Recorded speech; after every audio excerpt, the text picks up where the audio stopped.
오늘 말씀은 사도행전 11장 19절에서 26절까지 말씀입니다. 우리말 성경 사도행전 11장 19절에서 26절까지 말씀을 한 절씩 교독하시도록 하겠습니다. 제가 19절부터 읽겠습니다. 그 무렵 스데반의 일로 인해 핍박을 받아 뿔뿔이 흩어진 사람들은 페니키아, 키프로스 그리고 안디옥까지 건너가 유대 사람들에게만 말씀을 전하고 있었습니다. 그런데 그 가운데 키프로스와 구레네 출신 몇 사람은 안디옥으로 들어가 그리스 사람들에게도 주 예수의 복음을 전하기 시작했습니다. 주의 손이 그들과 함께 하셔서 많은 수의 사람들이 믿고 주께 돌아왔습니다. 이 소식이 예루살렘에 있는 교회에 전해지자 그들은 바나바를 안디옥으로 보냈습니다. 바나바는 안디옥에 도착해 하나님의 은혜가 내린 것을 보고 기뻐하며 온 마음을 다해 주께 끝까지 충성하라고 그들 모두를 격려했습니다. 그는 착하고 성령과 믿음이 충만한 사람이었기 때문에 수많은 사람들이 주께 나오게 됐습니다. 그리고 바나바는 사울을 찾으러 다소로 가서 함께 읽겠습니다. 안디옥으로 데리고 왔습니다. 그리하여 바나바와 사울은 1년 내내 그곳에서 머물면서 많은 사람들을 가르쳤습니다. 그리고 안디옥에서 제자들은 처음으로 그리스도의 사람이라고 불리게 됐습니다. 아멘. 저는 제가 MBTI 유형 중에 F인 줄 알았어요. 원래는 ENFP라고 저는 생각했거든요. 제가 대학교 다닐 때 MBTI가 굉장히 유행해서 제가 검사를 해보니까 너무나 명확하게 ENFP가 나오는 거예요. 그래서 나는 ENFP구나 이렇게 생각을 했습니다. 그렇게 30대를 보내고 40대가 되어갈 때쯤에 오늘의 교회 한 목사님께서 의문을 제시했어요. 목사님은 아무리 봐도 ENFP가 아닙니다. 이렇게 의문을 제시하는 거예요. 그래서 이제 오늘의 교회 MBTI 전공하신 공부하신 분들이 몇 분 계셔서 물어봤는데 목사님들도 저에게 목사님은 절대로 ENFP가 될 수 없습니다. 이렇게 이야기를 하는 거예요. 근데 제가 집에 가서 다시 검사를 해봤는데 검사를 해도 계속 ENFP가 나오는 거죠. 그래서 나는 ENFP다 라고 생각했는데 어느 날 한 목사님께서 저를 마주 앉아서 아주 날카로운 지적을 했어요. 둘이 앉아서 MBTI 검사를 해보는데 제가 쓰는 답을 보면서 목사님 되고 싶은 모습을 쓰지 마시고 원래의 모습을 답하셔야 됩니다. 이렇게 이야기를 하는 거예요. 그리고 마주 앉아서 같이 MBTI 검사를 하는데 제가 체크하면 자꾸만 태클을 거시는 거예요. 다시 한번 생각해 보세요. 목사님이 그런 모습이지 않습니다. 저도 모르게 제가 되고 싶은 모습을 체크하다 보니까 MBTI 가운데 ENFP가 나왔던 거예요. 그래서 목사님과 마주 앉아서 그 목사님이 지적하면 목사님은 이런 사람입니다. 이런 사람입니다. 지적하는 대로 쓰다 보니까 전혀 다른 MBTI 결과가 나오더라고요. 제가 왜 이 이야기를 하냐면 우리가 저처럼 많은 착각을 하고 살아갈 때가 있어요. 내가 되고 싶은 모습이 마치 나의 모습인 것처럼 착각하면서 살아갈 때가 있습니다. 그런데 주변 사람들이 나보다 나를 더 정확하게 아는 거죠.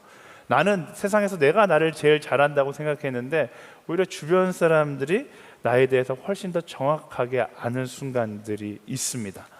은사를 점검할 때도 마찬가지죠. 은사점검법이라는 것이 있는데 은사를 점검할 때는 3가지를 체크해야 된대요. 첫 번째, 내가 좋아하는 거, 그리고 내가 잘하는 거, 그리고 3번째가 제일 중요한데 남들이 볼 때 잘한다고 이야기해 주는 거, 그게 바로 은사라고 이야기합니다. 그냥 나는 이걸 잘하는 것 같아 라고 생각하는 게 은사가 아니라 남들이 보기에도 잘해야지만 그것이 은사라고 이야기하죠. 우리 그리스도인의 삶도 마찬가지인 것 같습니다. 우리 여기 앉아 계신 분들은 모두가 다 내가 그리스도인이라고 이야기하기 때문에 이 자리에 앉아 있을 겁니다. 너무나 중요해요. 그리스도인의 신앙 고백은 바로 자기 고백으로부터 시작되기 때문에 나는 예수 그리스도를 믿습니다. 그로 인하여 나는 교회를 다니는 사람이고 그리스도인입니다 라고 고백하는 것, 그거 너무나 중요하죠. 하지만 그렇게 나는 고백하는데 주변 사람들은 야, 너가 교회 다녔어? 너가 그리스도인이야? 야, 너 같은 사람도? 이렇게 이야기한다라면 무언가 본질적으로 문제가 있는 것입니다. 오늘 우리가 말씀 가운데 바로 이 그리스도인에 대해서 함께 나누려고 하는데요, 이 말씀을 함께 들으면서 생각해 보면 좋을 것 같아요. 나의 삶은 나 혼자 인정하는 그리스도인의 삶인가? 아니면 나의 가족도, 나의 친구도, 나의 직장 동료도 나의 삶을 보면서 너는 참 그리스도인 같다 너를 보면 예수님을 보는 것 같다. 이런 이야기를 하는 그런 사람들에게도 인정받는 그리스도인의 삶인지 한 번쯤 점검해 보면 좋을 것 같습니다. 그런 의미에서 우리 옆 사람에게 한번 이렇게 축복해 볼까요? 너를 보면 예수님을 보는 것 같아. 이렇게 이야기해 줄까요? 네. 네. 이 이야기를 듣는데 막 가슴에 엄청난 부담이 밀려오는 사람들이 있을 거예요. 네, 회개하고 그리스도인답게 살아갈 수 있는 우리 모두가 되기를 소망합니다. 오늘 말씀에 보면요, 성경에 그리스도인이라는 첫 번째 단어가 등장하는 장면이 나옵니다. 26절 하반절 말씀인데요, 함께 읽어보겠습니다. 시작. 그리고 안디옥에서 제자들은 처음으로 그리스도의 사람이라고 불리게 됐습니다. 아멘. 안디옥에서 제자들은 처음으로 어떻게 됐다고요? 불리게 됐다라고 이야기합니다. 자칭 그리스도인, 우리 예수 믿는 사람들이야 이렇게 이야기하지 않고 다른 사람들이 그들을 그리스도의 사람이라고 불렀다라고 이야기합니다. 다른 사람들에게 그리스도의 사람으로 보였기 때문에 그 사람들이 불러준 애칭이 오늘날의 그리스도인이 된 것이죠. 다른 사람들의 눈에 어떻게 보였기에 그들이 그리스도의 사람들이라고 불렸는지 오늘 말씀을 보면서 하나씩 살펴보기 원하는데요, 19절과 20절 말씀 함께 보겠습니다. 시작. 그 무렵 스데반의 일로 인해 핍박을 받아 뿔뿔이 흩어진 사람들은 페니키아, 키프로스 그리고 안디옥까지 건너가 유대 사람들에게만 말씀을 전하고 있었습니다. 그런데 그 가운데 키프로스와 구레네 출신인 몇 사람은 안디옥으로 들어가 그리스 사람들에게도 주 예수의 복음을 전하기 시작했습니다. 아멘. 말씀은 이 말씀의 배경을 사도행전 7장에 복음을 전하다가 돌에 맞아 죽으셨던 스데반 집사님의 순교했던 사건으로부터 시작합니다. 우리가 잘 알고 있듯이 스데반 집사님은 성령에 충만하여서 복음을 전하다가 돌에 맞아 순교했습니다. 그 순교하는 장면이 굉장히 인상이 깊잖아요. 돌에 맞기 싫어서 돌을 피하다가 순교하신 것도 아니고 오히려 죽음을 초월하셔서 돌을 던질 걸 알면서도 예수 그리스도의 십자가 복음을 전하고 그들이 돌을 던지자 오히려 하나님께 그들을 용서하기를 기도하며 평안하게 여호와 샬롬의 모습으로 그의 마지막을 맞이하는 장면을 우리가 보았습니다. 근데 이 순교의 사건이 교회의 역사 가운데 굉장히 중요한 전환점이 됩니다. 이전까지는 유대인들이 예수 믿는 사람들을 그렇게 많이 핍박하지 않았어요. 왜냐하면 굉장히 소수였기 때문에, 유대인들이 기득권을 가지고 있었고 다수였기 때문에 그들은 아무런 상관이 없다라고 생각했는데, 스데반 집사님이 그 순교를 하는 장면을 보면서 유대인들이 충격을 받게 됩니다. 야, 저 사람들이 믿는 건 도대체 뭔데 저렇게 목숨까지 바쳐가면서 믿는 것인가? 그리고 그 예수 믿는 사람들에게 두려움을 느끼기 시작하는 것이죠. 저들을 가만히 놔뒀다가는 우리의 기득권, 이스라엘에서 가장 기득권을 갖고 있었던 사람들이 유대인인데 우리의 기득권을 저들에게도 빼앗길 수 있겠다라는 그런 현실을 자각하게 되는 거예요. 그러면서 본격적으로 유대인들의 핍박이 시작되는 것입니다. 근데 그 유대인의 핍박 가운데 예수님을 따르는 사람들은 어떻게 되는가? 위축되었을까요? 그렇지 않습니다. 여러분 다 아시다시피 기독교 역사를 보면 기독교는 핍박 가운데 부흥했다라는 것을 알 수 있습니다. 한국 기독교도 핍박 가운데 부흥했죠. 그래서 많은 신학자들이 오늘날 한국 교회가 정체된 것 예수 믿기가 너무 쉬워졌기 때문이다라고 이야기할 정도로 기독교는 이상하게 탄압을 받으면 받을수록 더 부흥했던 것을 볼 수 있습니다. 오늘날 중국 교회도 마찬가지예요. 오늘의 교회 중국에 계신 선교사님들 지금 한 분도 계시지 않고 다 들어오셨습니다. 그만큼 교회의 탄압이 너무나 심한 땅이 지금 중국입니다. 근데 중국의 기독교 인수가 감소하고 있을까요? 그렇지 않습니다. 중국의 지하교회, 가정교회를 통해서 엄청나게 많은 그리스도인들이 주님께로 나아오기 시작하고, 실제로 선교지에 가도 이제는 한국 사람 만나는 것보다 중국 선교사들을 만나는 것이 더 쉬울 만큼 많은 중국 선교사들이 나오고 있는 그런 상황입니다. 이것이 무엇을 이야기합니까? 거짓은 핍박을 두려워하지만 진리는 절대로 핍박을 두려워하지 않는다라는 것입니다. 오늘 말씀에도 마찬가지예요. 유대인들이 그 그리스도를 믿는 사람들을 핍박했지만 그 사람들은 거기서 두려워서 움츠려들지 않았습니다. 물론 그 핍박으로 인해서 흩어졌지만 그 흩어진 곳에서 무엇을 하고 있었는가? 말씀은 그들이 절망했다고 이야기하지 않습니다. 그들이 숨어 있었다고 이야기하지 않습니다. 그들은 오히려 흩어진 그 자리에서 자신들을 핍박하는 유대 사람들에게, 그리고 그리스 사람들에게 주 예수의 복음을 끊임없이 전하고 있었다라고 기록하고 있습니다. 예수님을 따르는 사람들에게 핍박받아서 도망쳐야 하는 그런 상황은 전혀 문제가 되지 않았기 때문에 그래요. 그들에겐 그 핍박의 상황보다 더 중요한 것이 있었는데, 그게 바로 멈출 수 없는 사명이었습니다. 이런 예수님의 사람들을 바라보는 사람들이 그들을 바라보면서, 야, 저 사람은 핍박받아서 여기까지 도망쳐 왔는데 여기서도 예수 이야기를 하네, 여기서도 복음을 전하네. 그러면서 그들을 향해서 뭐라고 이야기하기 시작하는가? 야, 쟤네들은 예수에 미친 사람들이야.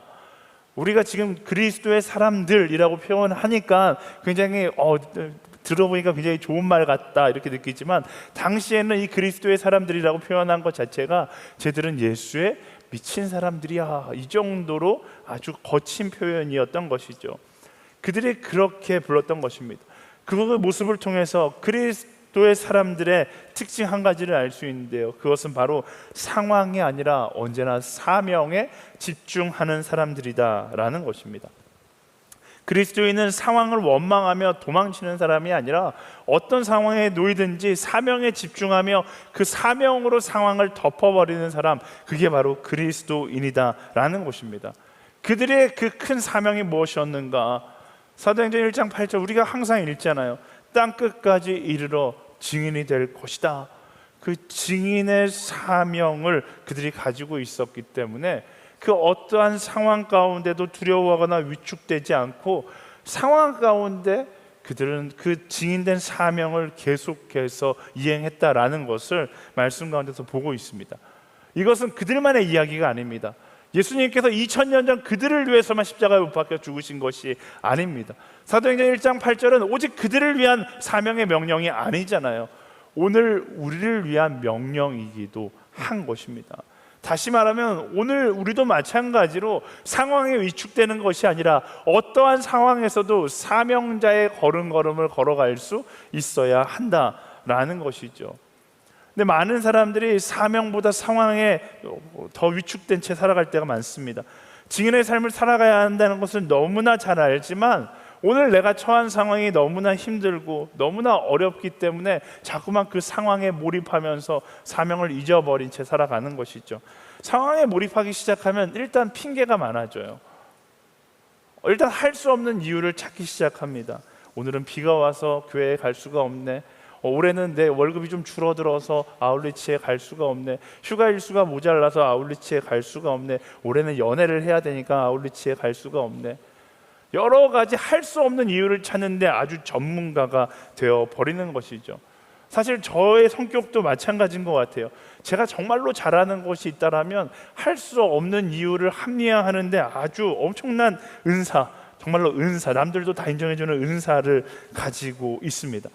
근데 그런 은사가 내 안에 발견될 때마다 제가 두려운 것은 무엇이냐면, 그 합리화하려는 마음은 절대로 하나님께서 내게 주신 마음은 아니다라는 것이죠. 내 육신을 통한 사단의 유혹일 경우가 거의 대부분인 것입니다. 그러나 사명에 집중하는 사람들은요, 그런 상황에 관여를 받지 않습니다. 어떤 상황이 찾아와도 뭐가 우선되어야 하니까, 내게 주어진 사명이 우선되어야 하기 때문에 그 사명으로 인하여 상황의 어려움을 전혀 바라보지 않는 하나님의 사람이 된다는 것을 우리는 기억해야 합니다. 이것을 노래로 만든 찬양이 바로 부르신 곳에서라는 찬양이죠. 저는 이 찬양 너무 좋아하거든요. 여러분들은 너무 제가 이 찬양을 좋아한 나머지 1년 52주 가운데 한 30주는 적용 찬양으로 계속 이 노래를 부르는 것 같은데, 여러분 그래서 싫어할지 모르겠지만 어쨌든 이 찬양의 가사가 엄청나지 않습니까? 부르신 곳에서 나는 예배하네. 그 다음에 뭐라고 고백해요? 어떤 상황에도 나는 예배한다고 이야기합니다. 근데 상황에 집중하는 사람들은 이런 찬양을 이렇게 보는 거예요. 부르신 곳에서 뭐 하는 거예요? 일단 나는 살펴보네. 괜찮은 곳인지 나는 살펴보네. 예배할 수 있는 곳인지 나는 살펴보네. 그 다음에 예배를 하든지. 그러면 거의 예배 안 하죠. 살펴보는 사람은 예배할 수밖에 없는 자리에서도 아주 기가 막히게 예배하지 않아야 되는 이유를 찾아내거든요. 이 찬양의 고백은 무엇을 이야기합니까? 부르신 곳에서 나는 예배합니다. 어떤 상황에도 나는 예배합니다. 그리스도인은 상황의 지배를 받는 것이 아니라 이 사명을 기억함으로 어떠한 상황이 되든지 그 자리를 예배의 자리로 만들 수 있는, 그 자리를 나의 사명의 자리로 만드는 그런 사람이 될 수 있어야 하는 것입니다.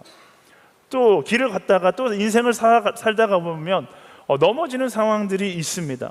상황을 보는 사람들은 그 넘어진 상황에서 이젠 끝났다고 절망의 소리를 합니다. 하지만 사명의 사람은 다릅니다. 넘어지면 어떻습니까? 넘어진 곳도 하나님의 계획하심 가운데 있는 거예요. 우리 인생 가운데 하나님의 계획하심이 없는 자리는 단 한순간, 단 한 자리도 없다는 사실을 기억해야 합니다. 내가 넘어진 그곳도 하나님의 계획하심 가운데 있다라면 뭐 하는 거예요? 부르신 곳에서 예배하네. 내가 넘어진 자리라 할지라도 예배하네. 그 고백을 가지고 사명자의 마음으로 일어설 수 있어야죠.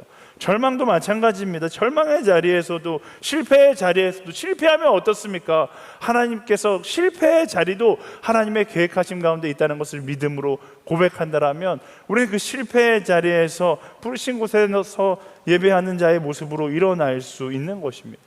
사명에 집중하는 사람은 절망하지 않습니다. 사명에 집중하는 사람은 포기하지 않습니다. 사명에 집중하는 사람은 불평하지도 않습니다.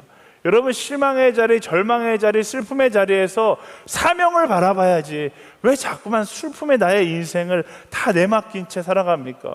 헤어지면 내 인생이 다 무너질 것처럼 여러분 집중하면서 살아가는 그런 어리석은 여기 20대도 계시는데 어쨌든 20대 같은 모습은 버리고요.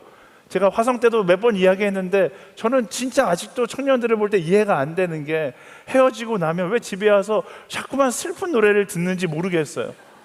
막 슬픈 노래 들으면서 온 세상의 모든 슬픔은 자기가 다 짊어맨 것처럼 슬픔에 몰입하는 거, 그게 너무나, 그게 상황에 집중하는 사람의 모습이에요. 슬프면 어떻게 해야 돼요? 우리의 힘, 능력 대신 하나님을 바라보고 일어서야죠. 헤어지면 어디 가야 돼요? 헤어지면 교회 와서 기도하고 예배해야 하는 것입니다. 내 인생에 슬픔이 찾아올 때 슬픔의 상황에 몰입하지 마시고요, 하나님을 바라보고 그럼에도 불구하고 예배할 수 있는 그런 예배자의 자리로 설 수 있는 우리 모두가 되기를 예수님의 이름으로 축원합니다. 저는 이 부르신 곳에서라는 찬양을 좋아하고 이 찬양에 너무 감사하기도 해요. 누가 만들었는지 정말로 만나서 감사의 인사를 드리고 싶은 게, 제가 그 2009년에 아마존 갔을 때 딱 갈 때에 이 찬양이 나왔거든요. 그러니까 출국하기 2달 전에 이 찬양이 나와서 제가 아직도 기억이 나요. 이 찬양을 중등부 예배 때 제가 찬양 인도를 하면서 부르신 곳에서 나는 가야 되는구나. 그래서 그냥 바로 갔던 그런 기억이 납니다. 오늘 이따가 예배 때 저희 끝나고 찬양할 텐데 찬양하다가 주시는 마음이 있어 그냥 FA 바로 가시면 되는 거예요. 어쨌든 이 찬양을 제가 엄청 부르고 아마존에 갔는데, 제가 굉장히 열정적인 사람이잖아요. 저는 막 무언가를 해야 될 것 같은데 정글에 딱 도착하는 지금 브라질 비행기 표는 다 끊었죠. 네, 이제 돌아설 수 없습니다. 어쨌든 정글에 딱 가니까 정말로 저는 그곳에서 많은 걸 할 수 있을 것 같았어요. 근데 처음 저를 제일 먼저 반기는 건 엄청나게 많은 벌레들이었거든요. 벌레에 너무 많이 물리니까 제 열정이 그냥 한 번에 바닥에 gun두박질 치더라고요. 그래서 온몸에 벌레에 물린 상처 때문에, 제가 또 벌레에 잘 물리는 성격이거든요. 제가 한번 이야기한 것 같은데 벌레에 물리면 다 이태리 타올로 벌레에 물린 상처를 다 터뜨려요. 그리고 그 위에 맨솔에담을 바르면 온몸이 막 타들어가는데, 네, 그런 기분 느껴보셨죠? 이렇게 간지러 죽는 것보다 타 죽는 게 더 좋을 것 같은 그런 기분 있잖아요. 그런 온몸에 맨솔에담을 바르고 열이 막 나니까 그물 침대에 누워서 언제 한국으로 돌아갈 수 있을까, 언제 비행기가 올까, 이런 생각만 계속 하던 찰나 제가 기타를 들면 본능적으로 2달 동안 이 찬양밖에 안 부르니까 기타를 들면 부르신 곳에서, 나도 모르게 입술은 부르신 곳에서를 부르고 있는 거예요. 내 고백이 부르신 곳에서 나는 예배하네. 어떤 상황에도, 이 벌레에 물려 죽을 것만 같은 이 상황에도 나는 예배해야 하는구나, 그렇게 사명에 집중할 수 있었던 그런 기억이 납니다. 그리고 그 예배의 자리로 나아갔을 때 무엇을 경험하는가? 하나님께서 나를 통해 일하시는 것을 경험하죠. 성령께서 나를 통해 이 땅 가운데 놀라운 일을 일하시는 것을 경험하게 됩니다. 21절 말씀에 그것을 이야기하는 거예요. 21절 말씀 함께 읽어볼까요? 시작. 주의 손이 그들과 함께 하셔서 많은 수의 사람들이 믿고 주께 돌아왔습니다. 아멘. 말씀은 이야기하잖아요. 사명에 집중하니까 주의 손이 그들과 함께 했다. 그래서 많은 사람들이 주께 돌아오게 되었다라고 이야기합니다. 이 말씀이 굉장히 중요한 포인트를 이야기해요. 성령께서는 사명에 집중하는 그리스도인들과 함께 한다라는 것입니다. 계속해서 말씀 가운데 우리에게 이야기하고 도전하고 있는 부분이잖아요. 성령께서 함께 하셔서 우리가 부르신 곳에서 예배할 수 있는 것이 아니라 우리가 부르신 곳으로 나아가 예배할 때 성령께서 함께 하신다라는 거예요. 이 순서를 기억해야 돼요. 우리가 믿음의 고백을 가지고 사명자의 마음을 가지고 부르신 자리로 나아가 예배하기 시작하면, 사명을 따라 나아가기 시작하면 성령께서 돕기 시작한다라는 거예요. 성령 하나님, 나 좀 도와주세요. 그리고 내 발은 여전히 그 자리에 머물러 있으면 성령께서 도와주시는 것이 아니라 믿음의 걸음을 내디딜 때, 요단강을 이스라엘 백성이 내디딜 때 요단강이 물러서는 것을 보았던 것처럼, 말씀은 무엇을 이야기합니까? 우리가 사명자의 마음을 가지고 부르신 자리로 나아가 그럼에도 불구하고 예배할 때 성령께서 함께 하신다라고 이야기하고 있는 것입니다. 사랑하는 여러분, 기억합시다. 그냥 예배하는 것이 아니라 어떤 상황에도 나는 예배하네. 그러면 성령께서 뭐라고요? 내가 걸어갈 때 길이 될 것이고 살아갈 때 삶이 되는 것을 보게 하실 것이다 라고 이야기하지 않습니까? 말씀이 약속하고 있는 거예요. 두려워하지 말고 말씀을 믿고 부르신 곳으로 나아가 예배할 수 있는 사명자의 걸음걸음을 걸어갈 수 있는 우리 모두가 되기를 예수님의 이름으로 축원합니다. 상황에 굴복하지 마시고요, 사명을 붙잡고 상황을 뛰어넘을 수 있는 그런 그리스도의 사람들이 되기를 예수님의 이름으로 축원합니다. 우리 옆 사람에게 선포하겠습니다. 사명에 집중하는 사람이 될지어다. 아멘. 22절과 23절 말씀을 함께 읽어보겠습니다. 시작. 이 소식이 예루살렘에 있는 교회에 전해지자 그들은 바나바를 안디옥으로 보냈습니다. 바나바는 안디옥에 도착해 하나님의 은혜가 내린 것을 보고 기뻐하며 온 마음을 다해 주께 끝까지 충성하라고 그들 모두를 격려했습니다. 아멘. 안디옥 교회에서 부흥이 일어나자 그 소식을 들은 예루살렘 교회가 바나바를 안디옥으로 파송합니다. 당시 예루살렘 교회에서 가장 인정받던 지도자 바나바를 안디옥으로 파송해서 이방인들에게 예수 그리스도를 전할 수 있는 그런 기회를 삼았던 것이죠. 근데 그 바나바에 대한 설명이 굉장히 놀랍습니다. 24절 말씀 함께 읽어볼까요? 시작. 그는 착하고 성령과 믿음이 충만한 사람이었기 때문에 수많은 사람들이 주께 나오게 됐습니다. 아멘. 바로 이 말씀에 그리스도인의 두 번째 특징이 나타나 있습니다. 그리스도의 사람은 착하고 성령과 믿음이 충만한 사람들입니다. 잘 봐야 돼요. 착하기만 한 것도 아니고 그렇다고 성령이 충만하기만 한 것도 아닙니다. 착하기도 했고 신앙이 좋기도 했다라고 말씀은 이야기하고 있습니다. 그리고 이 두 가지 모습을 가졌을 때 말씀은 뭐라고 이야기합니까? 그렇기 때문에 수많은 사람들이 주께 나오게 되었다라고 이야기해요. 그리스도인은 착하기도 하고 성령에 충만하기도 해야 합니다. 근데 이것은 뗄래야 뗄 수가 없는 거예요. 얼마 전에도 이야기했죠. 성령에 충만하면 하나님께서 우리를 선한 인생으로 인도하시는 거예요. 성령이 충만하면 하나님께서 우리를 예수 그리스도를 품은 자로 만드시기 때문에 그리스도를 닮은 사람으로서 바나바와 같이 선한 인생의 여정을 살아갈 수 있게 되는 것입니다. 여러분 옆 사람 보세요. 네, 우리 한번 선포하겠습니다. 선하게 살지어다. 한 번 더 선포하겠습니다. 성령 충만할지어다. 아멘. 주변에 보면 이 두 가지를 겸비한 사람 찾기가 너무나 힘듭니다. 신앙은 좋아 보이는데 성격은 정말로 그지 같은 사람도 있고요. 성격은 좋은 것 같은데 신앙은 또 좋아 보이는 것 같아요. 근데 저는 이 두 가지 다 거짓이라고 생각해요. 온전한 그리스도인은 성령의 충만함으로 하나님께서 주시는 선한 양심을 따라 살아가는 그 모습이 온전한 그리스도인의 모습이어야 하는 것입니다.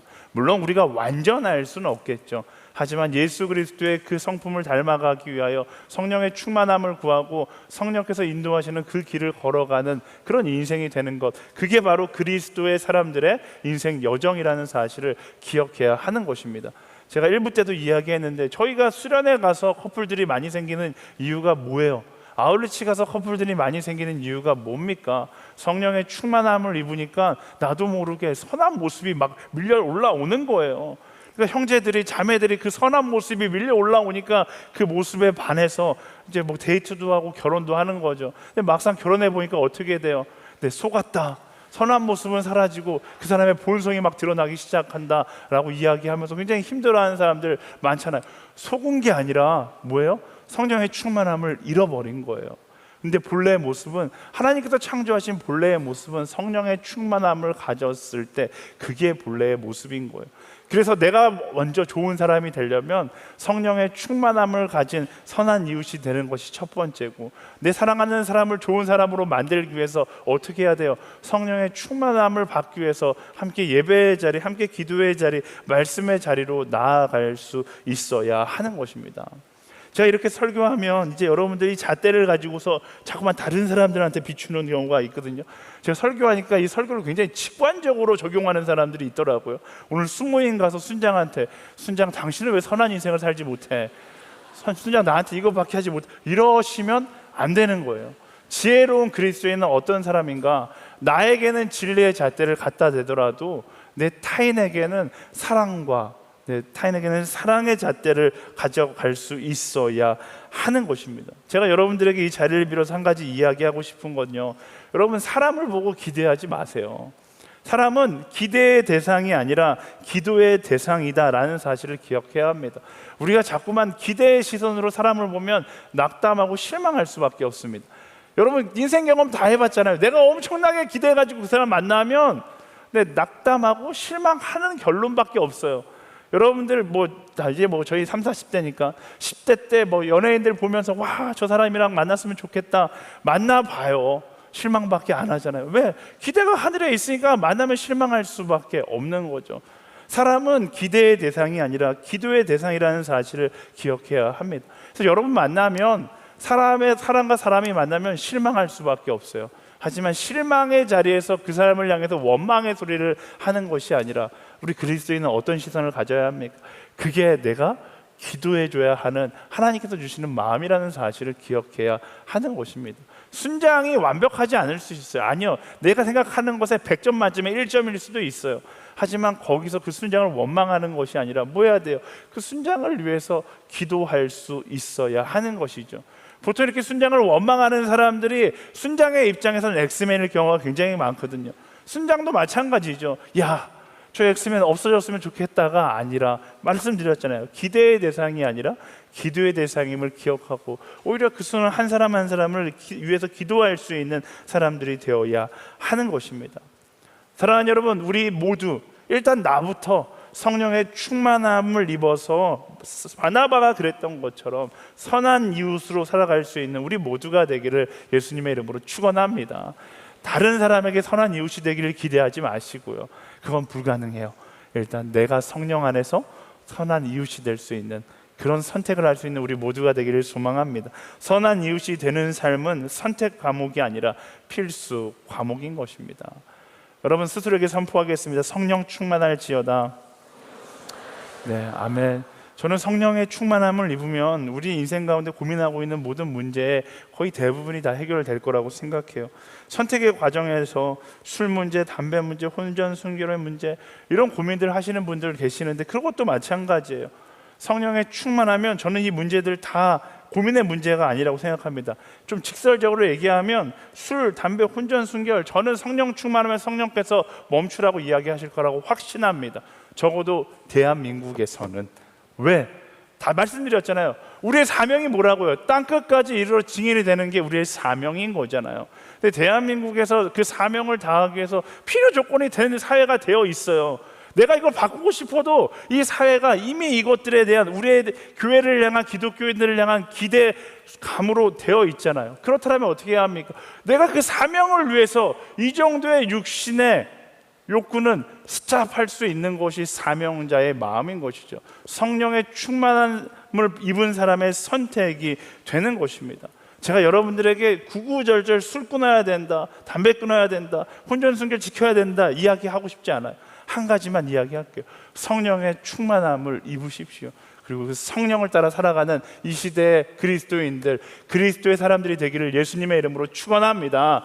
우리 옆 사람에게 한 번 더 선포하겠습니다. 성령 충만할지어다. 아멘. 마지막으로 25절과 26절 말씀 함께 읽겠습니다. 시작. 그리고 바나바는 사울을 찾으러 다소로 가서 그를 만나 안디옥으로 데리고 왔습니다. 그리하여 바나바와 사울은 1년 내내 그곳 교회에 머물면서 많은 사람들을 가르쳤습니다. 그리고 안디옥에서 제자들은 처음으로 그리스도의 사람이라고 불리게 됐습니다. 아멘. 바나바는 예루살렘에서 사람들을 격려하고 복음을 가르치기 위해서 안디옥까지 왔는데 그 사역을 혼자 하기가 너무 벅찬 거예요. 그래서 그 동역자를 찾는데 동역자로 누구를 지목하는가? 당대에 얼마나 좋은 사람들이 있었겠습니까? 예루살렘 교회에 함께 가고 싶어하는 수많은 사람들이 있었을 겁니다. 그런데 바나바는 사울을 선택해요. 이때까지만 해도 사울은 다메섹에서 예수님을 만나 회심해서 복음 전도자가 되었지만 지나친 과거의 잘못으로 인하여서 모든 사람들이 사울과 함께하고 싶어하지 않았던 시절입니다. 그를 두려움의 시선으로 바라봤어요. 이쪽도 저쪽도 갈 수 없는 진퇴양난의 상황 가운데 있는 그 사울을 바나바가 선택해서 안디옥으로 데려왔고 자기가 보증을 서서 안디옥의 복음 증거자로 세우는 장면이 바로 이 장면입니다. 이게 얼마나 놀라운 장면입니까? 바나바가 만약 사울을 선택하지 않았다면 우리는 엄청나게 짧은 신약 성경을 갖게 되었을 거예요. 신약 성경의 거의 대부분, 사도행전 이외의 거의 대부분을 바로 이 사도 바울이 작성했잖아요. 어떻게? 바울이 사울을 선택하여 그를 세움으로 인하여서 그가 오늘의 사도 바울이 될 수 있었다라는 것입니다. 여기서 알 수 있는 그리스도의 사람의 모습 또 한 가지, 그것은 그리스도인은 사람을 세우고 사람을 살리는 사람들이다 라는 사실입니다. 우리 그것을 기억해야 돼요. 우리에게 주신 사명은 무엇인가? 예수님께서 십자가에 못 박혀 죽음으로 우리를 살리셨던 것처럼 우리도 세상 가운데 한 영혼 한 영혼을 세우고 살리는 사람들이 될 수 있어야 한다라는 것입니다. 우리가 세상의 물질의 가치에 갇혀서 성공의 가치에 갇혀서 자꾸만 세상과 똑같이 살아가려고 하면 세상은 어떤 길을 선택합니까? 경쟁 사회 가운데 어떻게든 사람들을 떨어뜨리고 짓밟고 영혼을 죽여가면서 내가 높아질 것을 선택하는 것이 어쩌면 세상의 이치입니다. 근데 말씀은 뭐라고 이야기합니까? 그것이 아니라 오히려 살려주고 세워주는 사람이 되라라고 이야기하고 있는 것이죠. 우린 기가 막히게 주변에 있는 경쟁자들은 바라보는데 내가 살려야 될 사람, 내가 세워야 될 사람을 보지 못할 때가 너무나 많습니다. 근데 우리의 사명 자체가 거기에 있다는 사실을 우리는 기억해야 돼요. Salt and shine. 우리는 소금과 빛의 공동체잖아요. 소금과 빛이라는 것 자체가 그 자체로는 가치가 있는 것이 아니라 소금은 맛을 낼 때, 썩어가는 음식에 뿌려질 때 그 가치가 있는 것이고 빛은 어둠을 향해 비출 때 그 가치가 있는 거잖아요. 말씀 우리를 열매에 비유하는데 열매도 마찬가지예요. 열매가 열매를 먹는 거 봤어요? 열매는 누군가에게 먹힐 때 그 가치를 발휘하게 되는 것이잖아요. 그리스도인의 사명 자체가, 그리스도인의 인생 자체가 바로 누군가를 세우고 살리는 것에 있다는 사실을 우리는 기억해야 하는 것입니다. 세상의 가치에 갇혀서 똑같이 성공하기 위하여, 똑같이 더 많은 물질을 채우기 위하여, 똑같이 더 많이 인정받기 위하여 다른 이들을 짓밟는 인생이 아니라 말씀을 붙잡고 성령의 충만함을 입어 바나바가 그랬던 것처럼, 우리의 믿음의 선배들이 그랬던 것처럼 세우고 살릴 수 있는 그런 그리스도의 사람들이 되기를 예수님의 이름으로 축원합니다. 우리 옆 사람에게 선포하겠습니다. 세우는 사람이 될지어다. 아멘. 네, 말씀을 정리하겠습니다. 오늘 우리는 그리스도인이라는 단어가 처음 생겼던 장면을 보면서 어떤 사람이 그리스도의 사람이라고 불리는지에 대해서 함께 나누어 봤습니다. 세 가지로 정리가 돼요. 첫 번째, 그리스도의 사람은 상황이 아니라 사명에 집중하는 사람입니다. 상황 가운데 원망하거나 절망하는 것이 아니라 그 모든 것 가운데 하나님의 계획하심이 있는 줄 알고 부르신 곳에서 예배하는, 어떤 상황이라도 예배하는 그런 한 사람 한 사람이 되는 것입니다. 두 번째, 그리스도의 사람은 착하고 성령과 믿음이 충만한 사람들이다 라고 말씀은 이야기합니다. 그래서 성령의 충만함을 입고 나의 삶의 자리에서 선한 인생을 살아갈 수 있는 그런 우리 모두가 되기를 예수님의 이름으로 축원합니다. 반쪽짜리 그리스도인 말고요, 성령의 충만함을 입어 성령께서 이끄시는 대로 예수님을 닮은 그런 그리스도인으로 살아가는 거예요.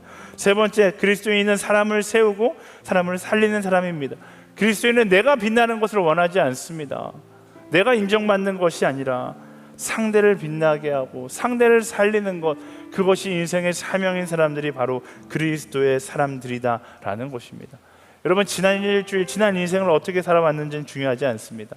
오늘 우리가 이 말씀 앞에서 남은 나의 일주일, 남은 나의 여생을 어떻게 살아갈 것인가, 그것을 결단하며 나아갈 수 있게 되기를 소망합니다. 세상 속에 숨어 다니는 그리스도인 말고요, 세상에 여러분 주변에 있는 모든 이들이 너를 보면 예수님을 보는 것 같다라고 이야기할 수 있는, 모두가 인정하는 그리스도인의 모습으로 살아가는 것, 그게 우리에게 주어진 사명이라는 사실을 우리가 기억하게 되기를 소망합니다. 제가 대학부를 담당하면서 참 너무나 아이러니했던 건, 그 캠퍼스 복음화율이 자꾸만 3%, 4% 이렇게 이야기하는 거예요. 제가 캠퍼스에 가보면 그렇지 않거든요. 제가 볼 때 한 적어도 12%에서 15%의 그리스도인들은 있거든요. 다 어디 갔는가? 다 숨어 있는 거죠. 다 숨어 있는 거예요. 직장에서도 마찬가지일 거예요. 우리가 이 자리에 앉아서 모두가 다 선한 그리스도인처럼 살지만 직장 가운데는 숨어 있는 그리스도인의 삶을 살아갈지 모릅니다. 근데 말씀은 뭐라고 이야기합니까? 모두가 인정하는 그리스도인이 되는 것, 정말로 성령께서 이끄시는 그 방향을 향하여 명쾌하게 살아감으로 세상 사람들이 나를 보며 예수 그리스도를 발견할 수 있게 되는 그런 그리스도인의 삶을 살아가는 것, 그게 우리에게 주어진 사명이라는 사실을 기억하고 그런 삶을 살아갈 수 있는 우리 모두가 되기를 예수님의 이름으로 축원합니다. 축원합니다. 어떠한 상황에도, 우리가 무슬림 아니잖아요. 중국의 지하교회도 아니잖아요. 우리 종교의 자유를 갖고 있는 대한민국에서 숨어있는 그리스도인으로 살아가는 것, 우리가 왜 마치 패자처럼 살아가야 합니까? 처음에 이야기했듯이 진리는, 진실은 절대로 핍박을 두려워하지 않습니다. 진리는 세상을 두려워하지 않습니다. 그 진리를 붙잡고 세상을 흔들 수 있는 우리 모두가 되기를 예수님의 이름으로 축원합니다. 우리 옆 사람에 선포하겠습니다. 너 하나님의 사람아, 담대할지어다. 너 하나님의 사람아, 어떠한 곳에서도 예배할지어다. 우리 다 같이 자리에서 일어나서 내 가슴에 손을 얹고 선포하겠습니다. 하나님의 사람아, 사명을 따라 살아갈지어다. 아멘. 부족한 우리지만, 연약한 우리지만, 그럼에도 불구하고 오늘 우리가 여기에 있는 것은 하나님께서 우리를 그리스도의 사람으로 불러주셨기 때문입니다. 우리를 부르신 그 하나님께 우리 감사와 영광의 박수 함께 드리겠습니다. 아멘. 주님 감사합니다. 그리고 이 시간 우리 어떤 찬양할 줄 알죠? 네, 부르신 곳에서 함께 찬양할 텐데요, 이전에 불렀던 부르신 곳에서보다 더 간절한 마음으로, 내가 어떤 상황에 놓여 있는가가 중요하지 않습니다. 어떤 상황에서도 예배하는 한 사람이 되는 것이 중요한 것이죠. 하나님을 예배하는 성령의 충만함을 입은 한 사람 되기를 소망합니다. 찬양 가운데 함께 하시고 찬양 가운데 나를 새롭게 하여 주시옵소서. 믿음의 걸음걸음을 걸어갈 때 일하신 하나님을 경험하는 성령의 사람의 여정을 살아가게 하여 주시옵소서. 우리 그 마음으로 간절히 함께 찬양하며 나아가도록 하겠습니다.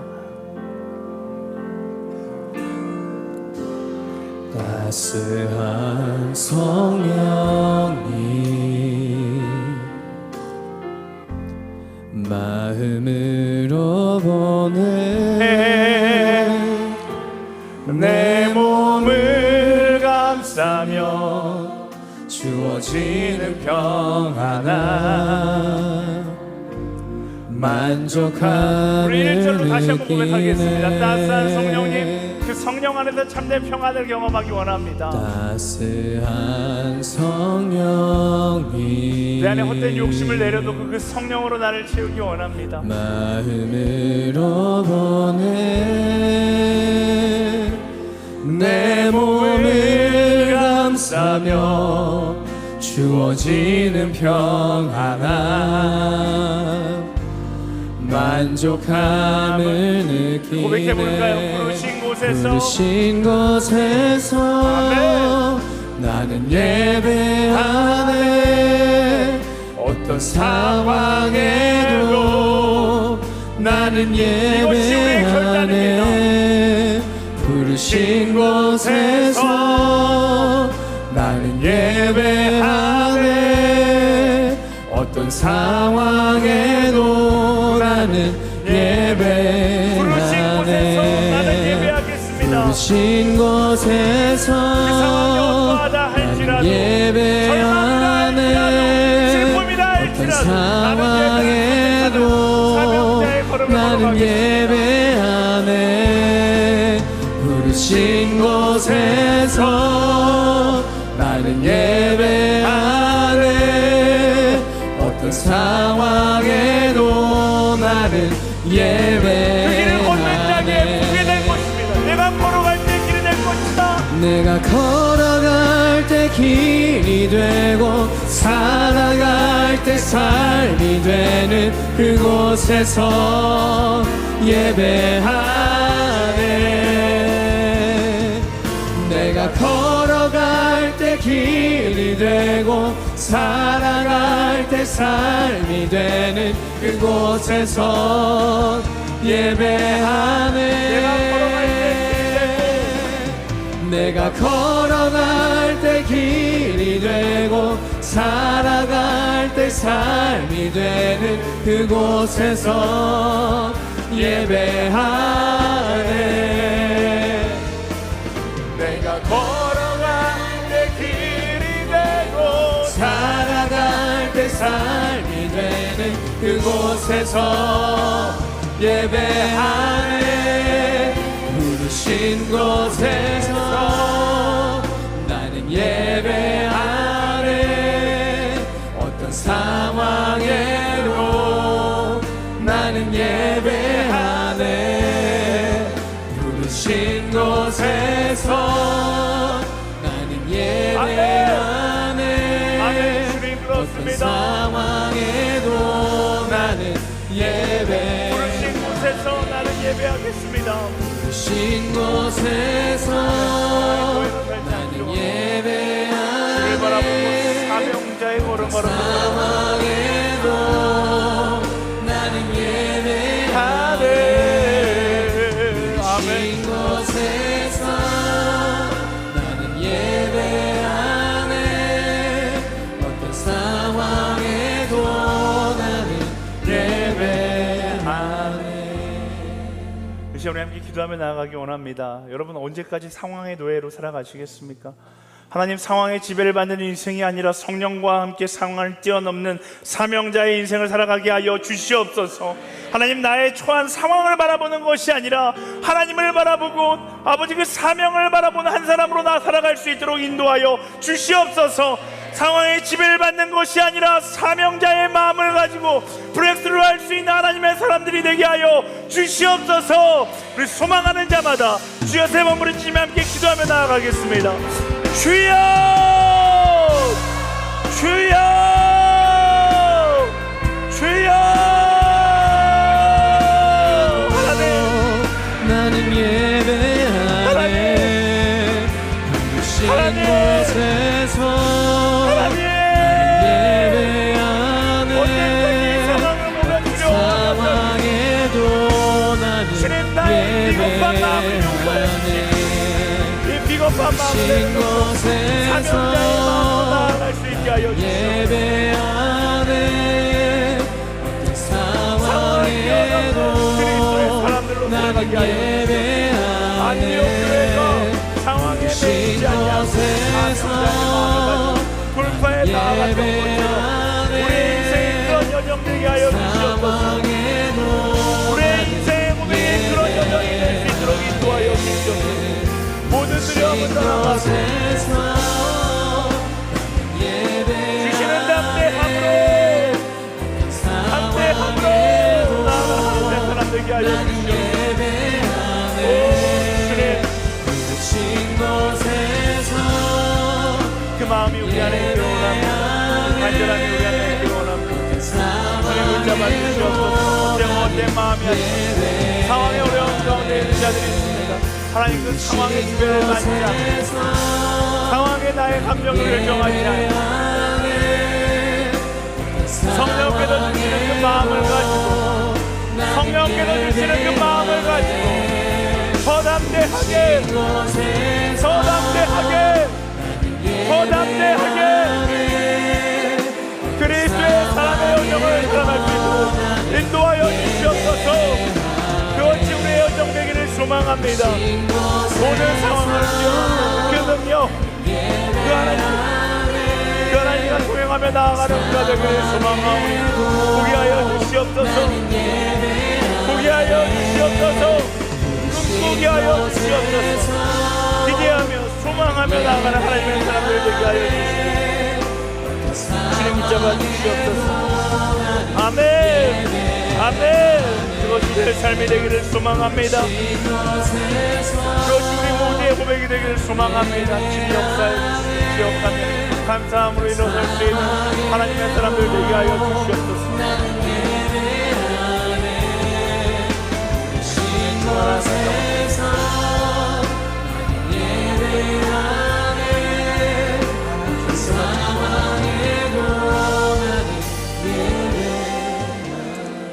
우리 한 번 더 기도하며 나아갈 때 성령 하나님 우리 가운데 충만히 임하여 주시옵소서.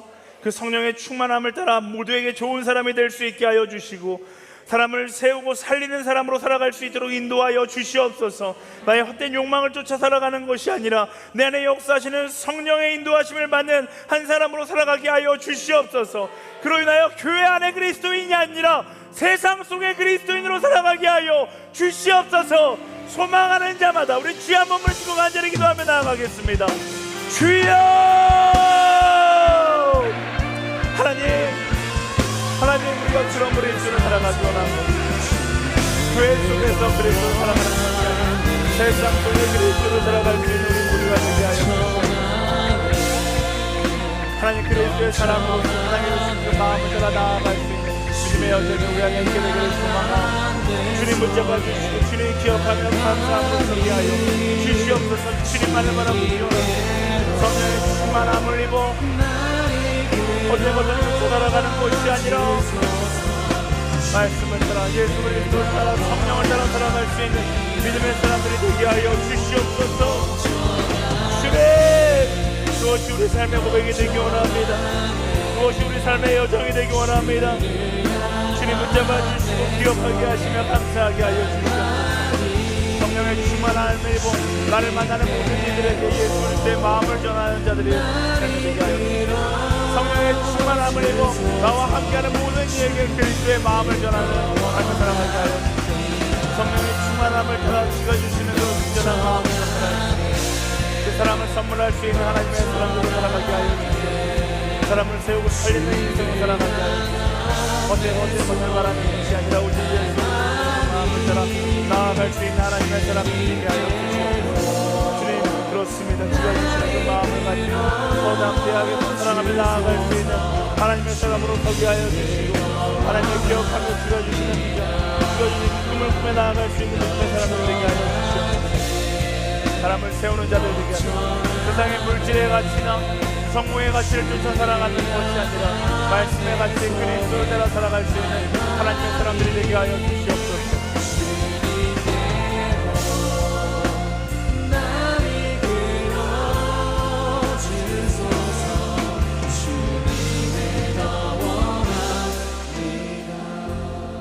살아계신 성령 하나님, 우리를 그리스도의 사람들로 불러주셔서 감사합니다.